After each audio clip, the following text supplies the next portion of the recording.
This video is a demonstration of the development cycle using the MLOps pipeline created as part of the engineering final project at Insper. For this demonstration, we already have a repository set up, and we want to work on a machine learning model we have there. So the first thing we will do is clone that repository. After that, we install the requirements, which creates a virtual environment, and also install some Python libraries. And we will also install pre-commit, which will allow us to run some tests further down the line. Next, we use DVC to download some data we have stored in an IBM bucket. And as we can see on the left, the files will appear on their respective folders where we have the .gitignore files.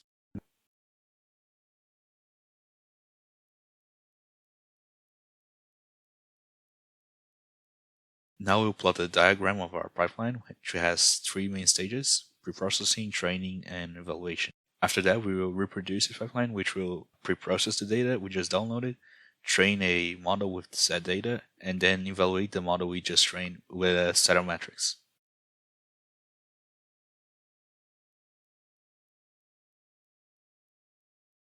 When that's done, we can see the results of the evaluation, which we're measuring accuracy, F1 score, precision, and recall.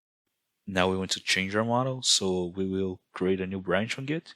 And for the sake of this demonstration, we'll simply replace the random forest with a logistic regression.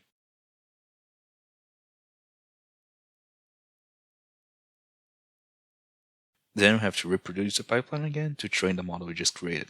And in this case, DVC will only run the training and evaluation stages and not the pre-processing one, since we didn't change anything in that stage. When the training is done, we can compare the metrics between the versions of the model to see if there has been any improvement since the last iteration. We're also using Black to standardize the code formatting. Now that we have created and trained our model, we can commit our changes. And when we do that, pre-commit will run a series of data, formatting, and unitary tests. And when they all pass, we push the commits to the branch. Now on GitHub, my colleague Gabriel has created a pull request with that branch and assigned me to do the code review. The pull request is an automatically generated report which has the table of the difference in metrics between the versions of the model and also the ROC and precision and recall curves. Now, say we actually like the changes that have been made and we actually want to deploy this new version of the model. So we'll merge this pull request and then create a new release with that new code. We give this new release a tag to specify the version, and when we publish the release, GitHub Actions will trigger and will deploy a runner machine with a specified CML Docker environment. On this container, we'll download the data from DVC, reproduce the pipeline, and run a series of tests. If they all pass, we run a script which will deploy the model to Watson machine learning.